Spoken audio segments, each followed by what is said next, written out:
امام الانبیاء محبوب کبریا حضرت محمد مصطفیٰ صلی اللہ تعالی علیہ وسلم کا دیوانہ پروانہ، جان نثار، جان پہ کھیلنے والا بلال، سرکار کے چہرے انور کا دیدار کیا تو کلمہ پڑھ بیٹھا۔ امیہ ابن خلف کو پتا چلا بلال کو مارنا شروع کیا، سارا دن مارتا ہے،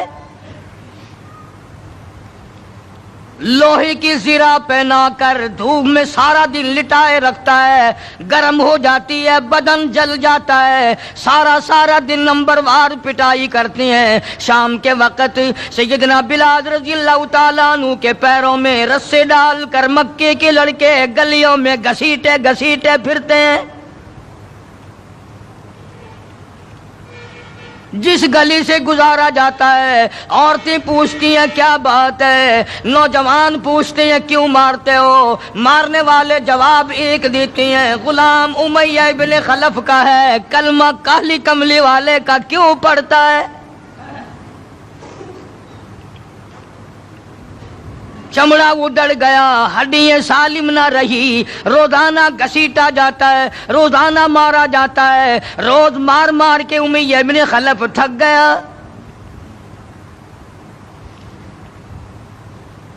خود بھی دوسرے لوگ بھی امداد کو آتے ہیں کافر کی۔ سیدنا بلال رضی اللہ تعالیٰ عنہ کے گلے پہ پاؤں رکھ کر پورا وزن ڈال دیتا ہے، سینے پہ پتھر کی چٹان رکھتا ہے، کمر کے نیچے دہکتے ہوئے بھڑکتے ہوئے کولے اور شعلے ہیں، آگ بجھ جاتی ہے مگر بلال غریب کو چھوڑا نہیں جاتا۔ آج کوئی مار کھائے گا عورتوں کے پیچھے، کوئی زمین کے پیچھے، کوئی دولت کے پیچھے، کوئی مکان کی وجہ سے، کوئی دکان کی وجہ سے، کوئی کرسی کی وجہ سے، کوئی شہنشاہیت کی وجہ سے، کوئی وزارت کی وجہ سے، کوئی سفارت کی وجہ سے بلال مار کھاتا ہے۔ قرآن کہتا ہے وَأُوذُوا فِي سَبِيلِي وَقَاتَلُوا وَقُتِلُوا لَأُكَفِّرَنَّ عَنْهُمْ، خدا کہتا ہے یہ وہ لوگ ہیں جنہوں نے مار کھائی میری راہ میں، میرے نام پہ مار کھائی، میری وجہ سے مار کھائی، زبان پر مصیبت آئی، جان پر مصیبت آئی، مالی تکلیف پہنچی، بھوک پیاس کی تکلیف اٹھائی۔ خدا فرماتے ہیں میرا بندہ تکلیف اٹھاتا ہے، میں سامنے کھڑا ہو کر دیکھتا ہوں وَأُوذُوا فِي سَبِيلِي، اور میرے بندے میں تجھے دیکھ رہا ہوں، میرے نام پہ تجھے مار پڑ رہی ہے۔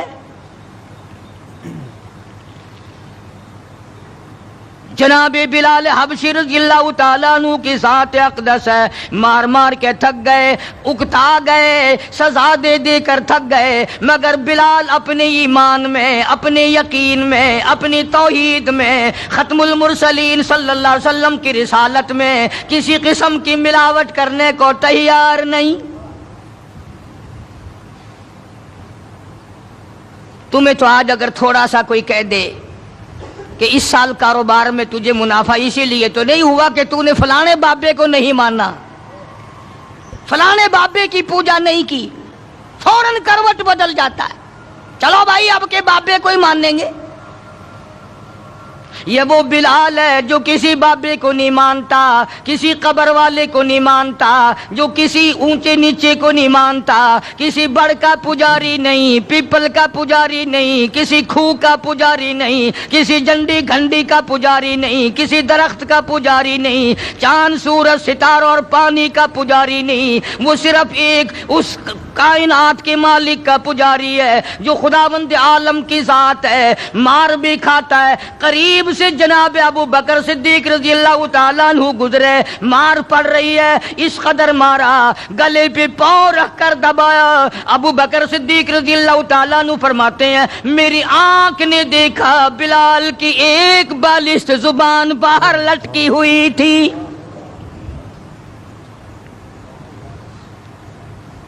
کمال ہے، اتنی تکلیف اٹھا رہا ہے،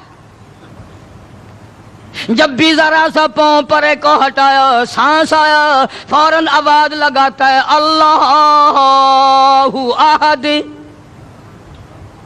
میرا خدا ایک ہے، میرا معبود ایک ہے، میرا کارساز ایک ہے، میرا پیدا کرنے والا ایک ہے، میری جان کا مالک ایک ہے۔ واللہ علی کل شیء قدیر،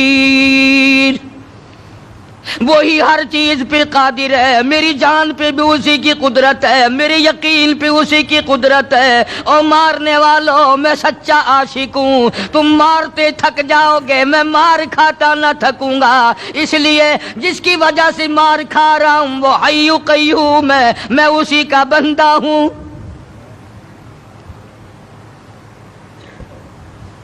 جناب ابو بکر صدیق رضی اللہ تعالیٰ عنہ نے گزرتے گزرتے کان میں بلال کے یوں کہہ دیا، آہستہ اللہ کا نام لے لے، تجھے بڑی سخت مار پڑ رہی ہے، اللہ کا آہستہ نام لے لے۔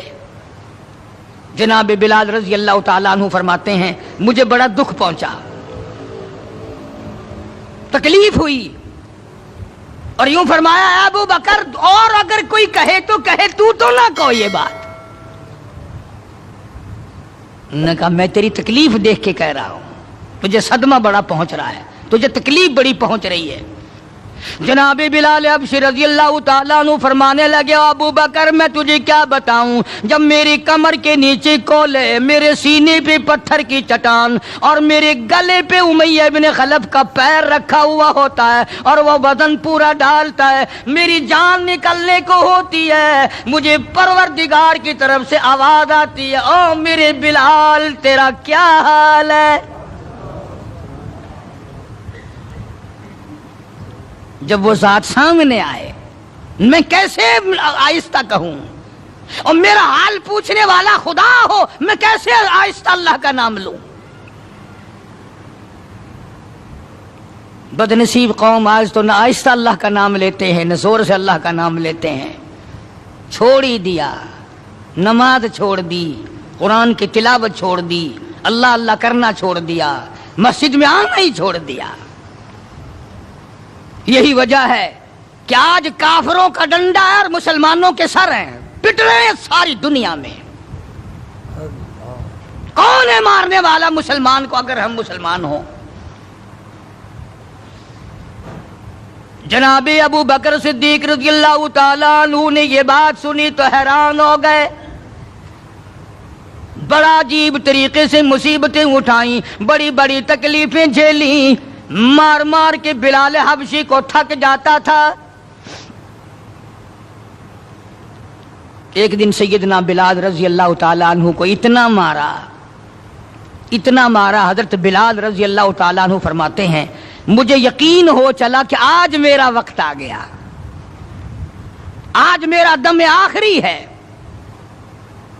اندازہ لگاؤ کمر کے نیچے دہکتے ہوئے کولے اور شولے، سینے پہ پتھر کی چٹان ہے اور کوڑے مار رہے ہیں اور گلے پہ پاؤں رکھ کر کے وزن ڈال رکھا ہے۔ تھوڑا سا سانس آیا، بلال نے اپنے پروردگار سے التجا کر دی، کہتا اے خدا خالق کون و مکان، اے خدا اے سر قلب سر جہاں، اور میرے مولا زبان نہیں ہل سکتی، کیسے تیرا نام ادا کروں؟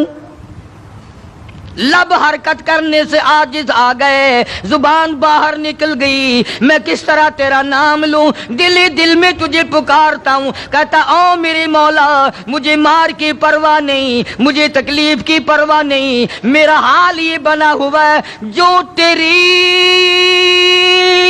مرضی ہو وہ کر میرا حال، عشق میں ثابت قدم ہوگا بلال۔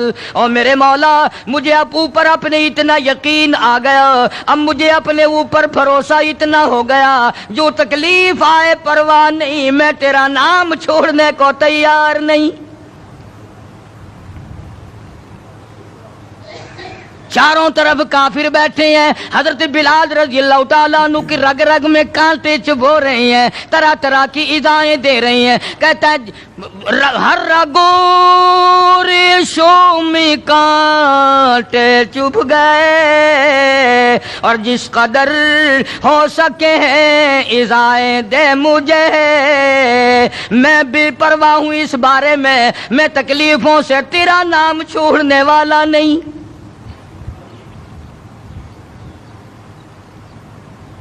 جناب ابو بکر صدیق رضی اللہ تعالیٰ عنہ نے حال دیکھا. آج کا دولت مند رات دن سوچتا ہے دوسرا کارخانہ کس طرح سے لگاؤں، کاہے کا لگاؤں، کہاں لگاؤں، دوسری فیکٹری کہاں لگاؤں، دوسرا کاروبار کس طرح پہ بڑھاؤں. یہ مکے کا دولت مند تاجر ہے جس کا نام ابو بکر صدیق ہے رضی اللہ تعالیٰ عنہ. یہ مکے کی گلیوں میں اس نیت سے چکر لگاتا ہے کوئی مصیبت زدہ مسلمان ہوگا تو دولت خرچ کر کے اس کو آزاد کراؤں گا.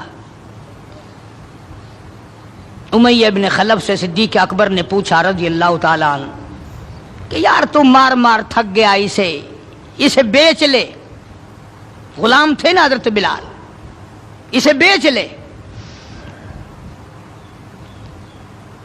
امیہ کہنے لگا کہ خرید لو بھائی. تو امیہ بن خلف کافر نے بڑے پیسے مانگے. صدیق اکبر رضی اللہ تعالیٰ عنہ نے اسی وقت فرمایا کہ چل کے لے لو اپنے پیسے. امیہ جو مکے کا سردار تھا کہنے لگا ابو بکر میں تو تجھے بڑا عقل مند سردار اور ہوشیار تاجر سمجھتا تھا، آج پتا چلا تجھے تو عقل ہی نہیں. جناب ابو بکر صدیق رضی اللہ تعالیٰ عنہ نے پوچھا کیوں؟ وہ کہنے لگا یہ تو میرے ناک پہ لڑا ہوا ہے، مار مار کے میں تھک گیا، دوسروں سے مروا کے میں تھک گیا. اندازہ لگاؤ اور اپنے ایمان کا بھی پتہ کرو، سارا مکہ مارنے والا اکیلا بلال مارے کھانے والا. کہنے لگا یہ تو میرا درد سر بنا ہوا ہے، اگر تو یوں ہی کہتا نا غلام مجھے دیتے میں تیرے متھے مار دیتا. تو انہیں اتنی بڑی رقم دینی کر لی، یہ کوئی تیری عقل مندی ہے؟ کہاں یہ سر پھرا غلام جو کسی کام کا بھی نہیں رات دن مار کھاتا ہے اور اتنی بڑی رقم دینے کے لیے آپ آمادہ ہو گئے. جناب صدیق اکبر سبقت رضی اللہ تعالیٰ عنہ نے فرمایا امیہ میں بھی تجھے مکے کا سردار سمجھتا تھا، آج پتا چلا تو پرلے درجے کا گدھا ہے. انہوں نے کہا کیوں؟ کہ وہ اس لیے کہ ہو بلال اور قیمت یہ مانگی تو نے، بلال جیسی ذات ہو اور قیمت یہ مانگی. اگر آج پوری دنیا کی دولت تو مانگتا اور میرے پاس ہوتی میں اپنی جان دے کر کے بھی بلال کو خرید کے آزاد کرتا. چنانچہ خرید لیا، آزاد کر دیا، دربار رسالت میں پیش کر دیا. جناب حضرت محمد الرسول اللہ صلی اللہ تعالی علیہ وسلم کو پیار آیا. اندازہ لگاؤ بلال کے زخموں کو دیکھ کر آقا دو عالم صلی اللہ علیہ وسلم کو رونا آ گیا. اسلام کے لیے مار کھائی، ایمان کی وجہ سے مار کھائی، اپنے یقین کی وجہ سے مار کھائی، کوئی سیاسی غرض نہیں، کوئی دنیاوی غرض نہیں. جناب رسالت مآب صلی اللہ تعالی وسلم نے اللہ پاک نے اس کا پھل یہ دیا بلال کو، اس کا معاوضہ یہ دیا کہ دربار رسالت میں مؤذن بن گئے. اذان دینے کی جو ڈیوٹی تھی، منصب تھا، وہ حضرت بلال کو ملا رضی اللہ تعالیٰ عنہ. جناب مدنی کریم صلی اللہ تعالی علیہ وسلم کی گھر کے خرچے اخراجات سودا سلف لانے کی ڈیوٹی حضرت بلال رضی اللہ تعالیٰ عنہ کے ذمے تھی. کوئی کسی محکمے کے صاحب کا سامان لائے گا، کوئی کسی محکمے کے صاحب کا سامان لائے گا، کوئی کسی تاجر کا سامان خرید کے لائے گا، کوئی کسی افسر کا سامان خرید کے لائے گا. بلال تیرے پیروں سے اڑی ہوئی خاک پہ قربان ہو جاؤں، تو شہنشاہ کائنات کے دروازے کا غلام ہے، تو حضور کریم صلی اللہ تعالی علیہ وسلم کا سامان لاتا ہے اور 5 وقت اذان کی ڈیوٹی ہے. آپ صلی اللہ علیہ وسلم کے لیے قرضہ بھی لے کے آتا تھا بلال یہودیوں سے. ایک دفعہ ایک قرضے والے نے جان کر کہ دوبارہ اسے پھنساؤ، غلام بناؤ، حضرت بلال رضی اللہ تعالیٰ عنہ اذان دینے کے لیے تیار کھڑے تھے، یہودی آیا اور آ کے کہنے لگا، یہ جو بدنصیب آدمی ہوتا ہے نا، جس کے ایمان نہیں ہوتا، وہ بے ادبی بڑی کرتا ہے۔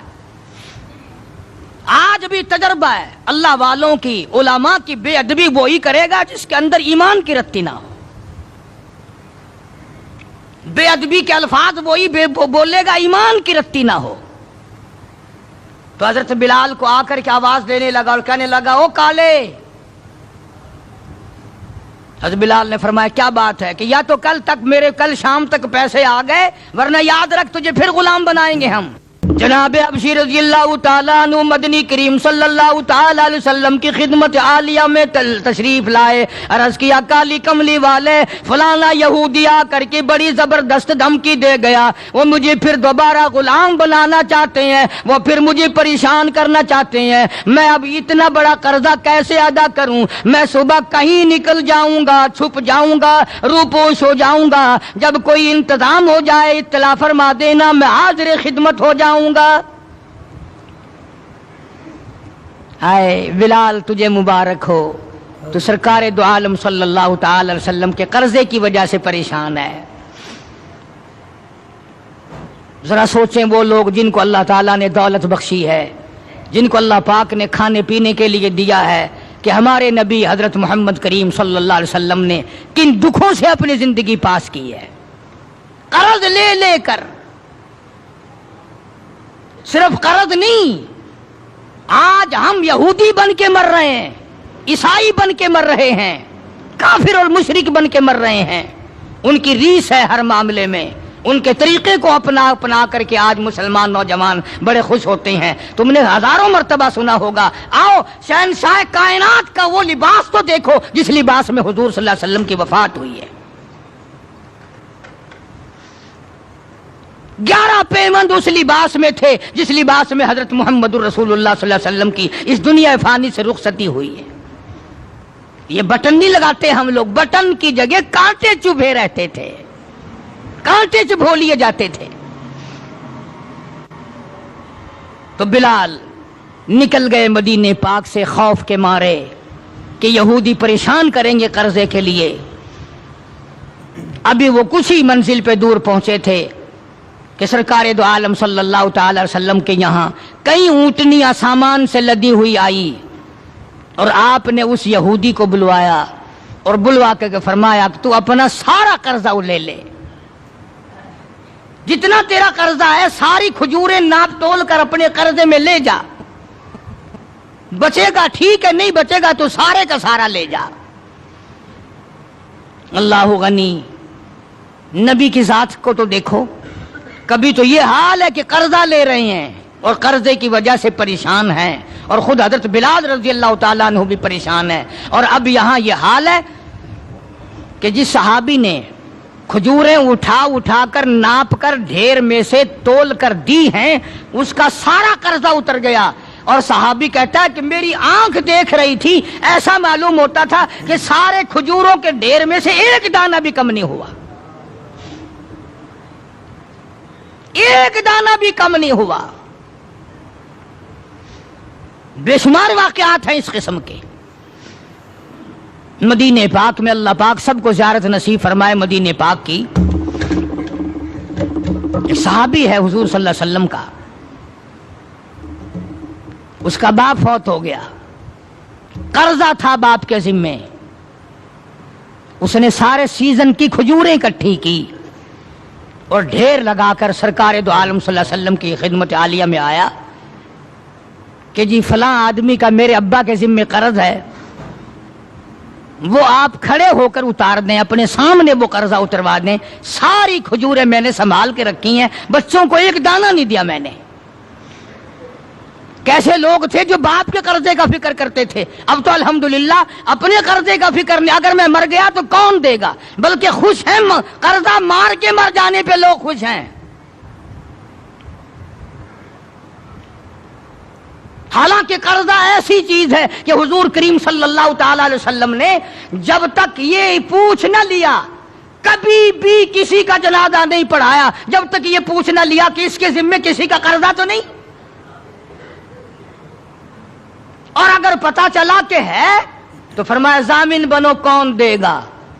اور اگر ضامن کوئی نہیں بنا تو حضور نے کسی صحابی سے جنازہ پڑھوا دیا, خود جنازہ چھوڑ دیا. یہ تھوڑی بات ہے کہ نبی جنازہ چھوڑ دے. آج لوگ گسے مارتے ہیں, بڑے خوش ہوتے ہیں, کوئی گل نہیں اساں کوئی بھجے ہوئے نے. آدمی اپنا قرضہ جو منگا کے مڈی چاہ گئے ہیں, بھج گئے کتائی. دینا نہیں, ڈرتا نہیں, اگر میں مر گیا تو میرا قرضہ کون دے گا. یہ تھوڑی مصیبت ہے, یہ تھوڑی بات ہے. اور نبی جس کا جنازہ چھوڑ دے, نبی جس کی جنازے کو چھوڑ کر ہٹ جائے, یہ کوئی تھوڑی بات ہے. پہلے لوگ دعائیں مانگا کرتے تھے, یا اللہ مقروض بنا کے نہ ماریو, اور اب دعا کرتے ہیں یا اللہ جتنا گڑ گپا کر کے مروں اتنا نہیں اچھا. بے ایمانی کر کے مرنا چاہتے ہیں, لوگوں کا پیسہ کھا کے مرنا چاہتے ہیں, فنکاری کر کے مرنا چاہتے ہیں. شرم نہیں, یہ کوئی موت ہے, یہ کوئی مرنا ہے, یہ تو لعنت کی موت ہے. کسی کا کھا کے مر جاؤ, جب وہ سنتا ہے تو کہے گا نہیں, اور تجھ پر خدا کی لعنت ہو, میرا روپیہ کھا کے مر گیا.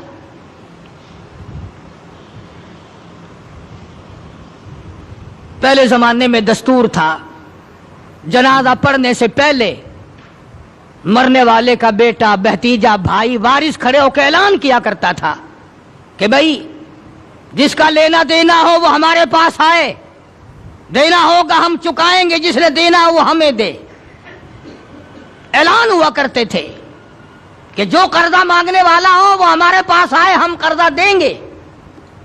اب قرضے کا اعلان تو ہے نہیں, اب تو یہ اعلان ہوتا ہے کہ فلاں تاریخ کو آنا, تمہیں چھولے ڈال کر چاول کھلائیں گے, کل خانی ہوگی. قرضہ کون اتارے؟ اور اگر کوئی آ بھی جائے مانگنے لگا جی تساں جانو اساں کوئی ضامن لگے, اساں کوئی ٹھیکہ چاہیا ہے, ہم نے کوئی ضمانت اٹھائی ہے تمہاری.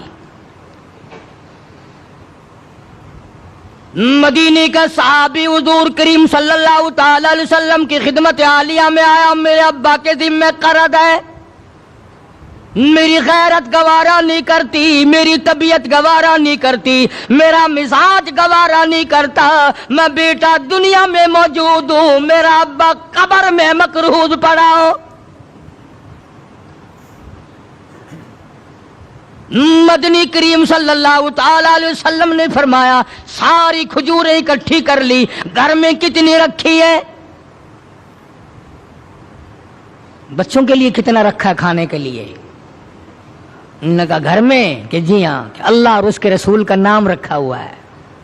ساری کھجوریں میں نے یہاں اکٹھی کر رکھی ہیں. آخرت کا فکر ان لوگوں کو تھا.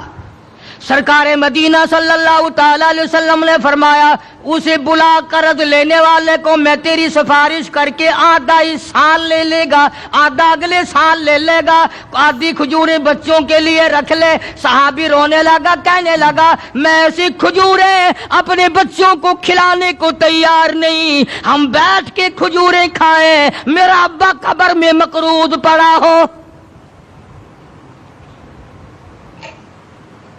ہم ایسی کھجوریں کھانے کو تیار نہیں.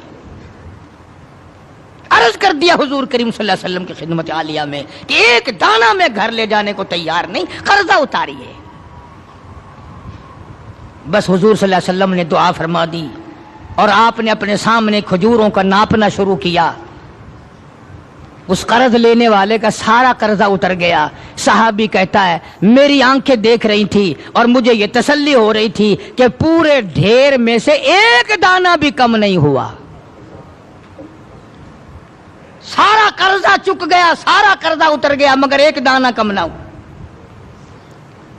جس وقت مدنی کریم صلی اللہ تعالی علیہ وسلم کے ذمے جو قرضہ تھا بلال کے ہاتھ کا لیا ہوا, وہ سارا قرضہ اتر گیا. رحمت کائنات صلی اللہ علیہ وسلم نے حضرت بلال کو پھر بلوا لیا اور فرمایا بے شک بے پرواہ ہو جا, اللہ نے سارا قرضہ تیرے میرے سر سے اتار دیا. بھوک کی مصیبت بھی دیکھی, پیاس کی مصیبت بھی دیکھی, اور اتنا زبردست عشق تھا کہ جب مدینے پاک میں اذان دیتا تھا تو جب اشہد ان محمد رسول اللہ کہتا تو حضور کریم صلی اللہ علیہ وسلم کی طرف اشارہ کرتا تھا کہ میں ان کی رسالت کی گواہی دے رہا ہوں۔ مدنی کریم صلی اللہ تعالی علیہ وسلم کی جب وفات شریف ہوئی، بلال ان نوجوانوں میں تھا جو ٹکرے مار رہے تھے، بے ہوش پڑے تھے۔ کہاں جاؤں، کسے دیکھ کے اپنا گزارا کروں، کس کا دیدار کروں، کس کو اپنا آقا مولا بناؤں، کون میرے سینے پہ ہاتھ رکھ کے پوچھے گا بلال تیرا کیا حال ہے؟ کون پوچھے گا مجھ سے؟ اور حضور صلی اللہ علیہ وسلم کی وفات شریف کے بعد جب مسند کو خالی دیکھتا اور جب اذان دیتا، اشارہ کرتا، حضور نظر نہ آتے، بے ہوش ہو کر گر پڑتا تھا۔ انہیں محبت تھی، انہیں لگن تھی، انہیں سوز و گداز تھا، انہیں عشق تھا، ان کے دلوں میں اللہ تبارک و تعالیٰ نے جناب رسول اکرم صلی اللہ علیہ وسلم کی محبت کی مہر لگا رکھی تھی۔ آج ہمارے دلوں پہ مہر مال کی ہے، دولت کی ہے، پیسوں کی ہے، دنیا کی ہے، کرسی کی ہے، اقتدار کی ہے، سرکار کی محبت کی مہر نہیں ہے۔ اگر وہ ہوتی تو آج ہمارا خدا جانے کیا حال بنتا۔ اس لیے قرآن کریم نے ان لوگوں کی تعریف کی، فرمایا الذین آمنوا وہاجروا وجاہدوا فی سبیل اللہ، بے شک وہ لوگ جنہوں نے اللہ کے نام پہ ہجرت کی، اللہ کے نام پر ایمان لائے، اسی کے نام پہ ہجرت کی اور جہاد کیا میری راہ میں، بِأَمْوَالِهِمْ وَأَنفُسِهِمْ، مالی قربانی کی، جان کی قربانی دی۔ اللہ کہتا ہے اولئک اعظم درجۃ عند اللہ، یہی ہے وہ لوگ جن کے بہت بڑے درجے بلند ہیں میرے یہاں۔ میں خدا کے نزدیک ان کے درجے بڑے ہیں، میں خدا کے نزدیک ان کے مقام بڑے اونچے ہیں، میں پروردگار عالم کے نزدیک ان لوگوں کے مقامات بڑے اونچے ہیں، اور خدا جن کو اونچا کہے وہ کتنے اونچے ہوں گے۔ اور دونوں شہادتیں اللہ پاک کی قرآن میں ہیں حضرات صحابہ کرام کے بارے میں۔ تمہارا اس طرف دھیان نہیں، تمہیں تو صرف تھوڑی سی کوئی انگلی لگا دے، دیکھو جی فلانے نے فلانے کا حق مار لیا تھا، دیکھو نا جی برا ہوا نا جی، اوہو تم بھی فیصلہ کر جج بن جاتے ہو، تم بھی فیصلہ کرنے والے بن جاتے ہو۔ ٹھیک ہے یار، صحابہ کے درجے تو بڑے ہیں، مگر یہ بات تو نہیں چاہیے تھی انہیں۔ تجھے کیا پتا ہے؟ تجھے اپنے ایمان کا تو پتہ نہیں، تو صحابہ کرام کے ایمان کا پتہ کرتا ہے۔ ساری عمر گوں کھاتے گزر گئی، حرام کا پیشاب پیتے گزر گئی، ہم صحابہ کرام کے فیصلے کریں گے؟ اور فیصلہ کرنے والے ہم، اور فیصلہ نبی کے یاروں کا، نبی کے دیوانوں کا، نبی کے پروانوں کا۔ خدا گواہ ہے، خدا کہتا ہے بِأَمْوَالِهِمْ وَأَنفُسِهِمْ کہ ان لوگوں نے مال بھی قربان کیا، جان بھی میرے اوپر قربان کر دی۔ خدا گواہ ہے، رسول گواہ ہے، قرآن گواہ ہے۔ تم صحابہ کرام میں 1 کروڑ عیب نکالو، کوئی صحابہ کے درجے کو نقصان نہیں پہنچا سکتا۔ 1500 سال پہلے کی باتیں کرنے کے لیے بڑے ہوشیار ہو، آج کل کی باتیں کوئی نہیں کرتا۔ کیسے کریں؟ انشاءاللہ شام جیل میں ہوگی۔ آج کل کی باتیں کرو نا، کس محکمے میں کیا ہو رہا ہے، کس جگہ کیا ہو رہا ہے، کیا کر رہے ہیں وزراء، کیا کر رہے ہیں سفراء، کیا کر رہے ہیں بڑے بڑے افسر، ان کی بات نہیں کرتے، رسالے چھاپے پھرتے ہیں صحابہ کرام کے نام پر۔ میں تمہیں ایک بات کہتا ہوں، آج بڑا بد نصیب ہے وہ آدمی اور بڑا بدبخت ہے وہ آدمی، اور میں تو آگے بڑھ کر کہوں گا بڑا لعنتی ہے وہ آدمی جو محمد صلی اللہ علیہ وسلم کے یاروں کا شکوہ کرے، گلہ کرے حضور کے یاروں کا، ان یاروں کا جو حضور کے آڑے وقت میں کام آئے، جنہوں نے حضور صلی اللہ علیہ وسلم کے ساتھ ہو کر اپنے پیٹ پہ پتھر باندھے، فاقے کاٹے، مصائب جھیلے، پیاسے مرے، بھوکے رہے، ان کا گلہ کرتے ہو۔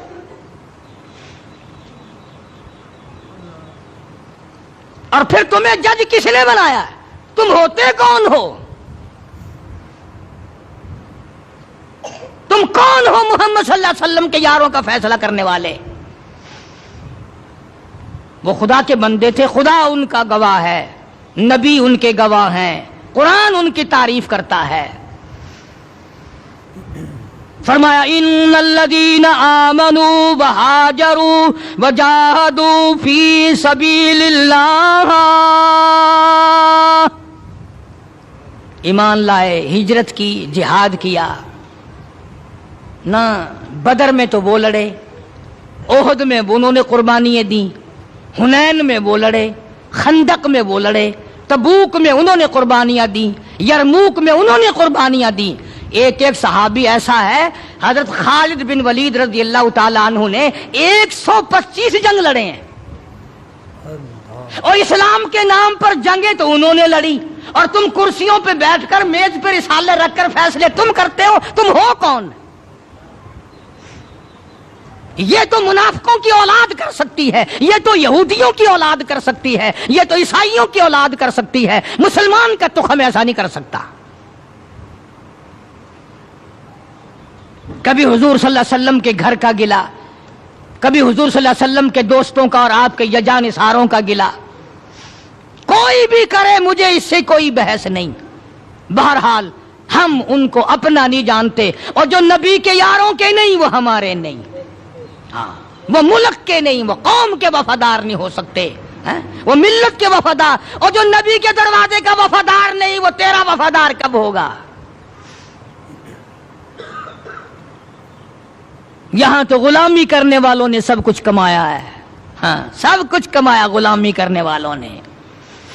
اللہ غنی، ان کی پیٹھ گواہ ہے کہ انہوں نے اسلام کے لیے کیا کیا، ان کے کمر پہ کوڑوں کے نشانات گواہ ہیں کہ انہوں نے اسلام اور ایمان کے لیے کیا کیا۔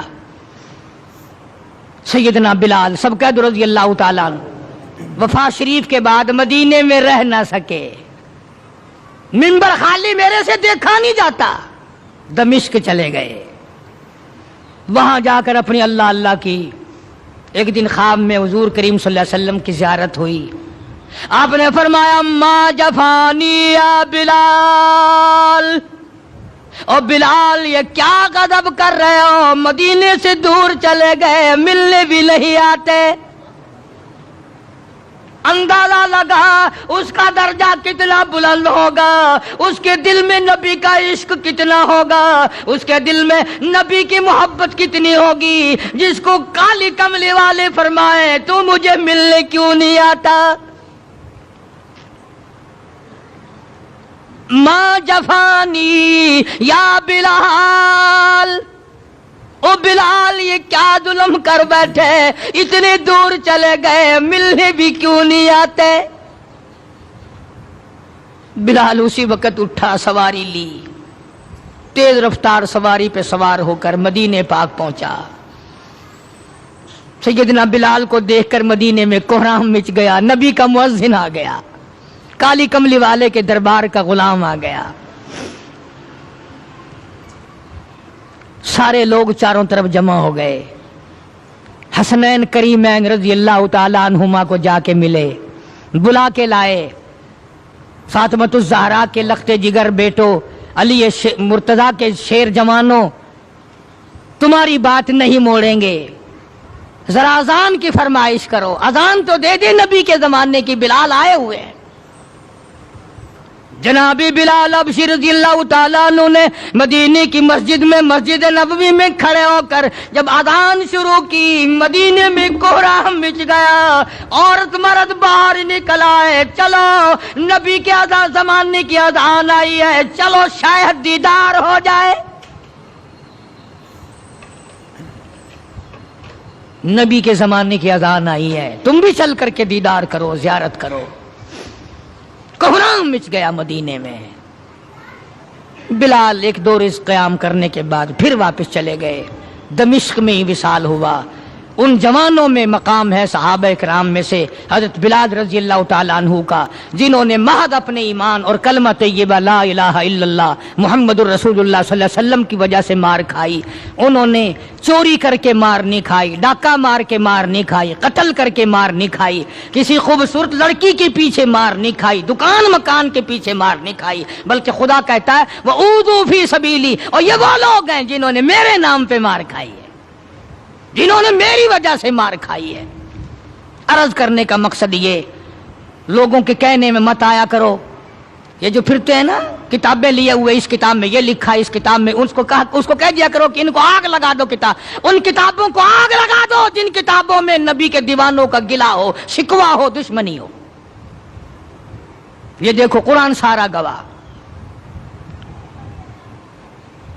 نہ تمہارے لا کالج کے شاگرد پاس ہیں اور نبی کے شاگرد فیل ہیں، تمہاری یونیورسٹیوں کے اسٹوڈنٹ پاس ہیں اور مدینہ یونیورسٹی کے شاگرد فیل ہیں۔ عقل ہے کھوپڑی میں؟ اور آج کے پروفیسروں کے شاگرد پاس اور امام الانبیاء کے شاگرد فیل۔ آج روس اور امریکہ کے ماننے والے، اپنے ازم پر جان دینے والے لوگ پکے اور نبی کے دیوانے کچے، تمہیں بتایا کس نے ہے؟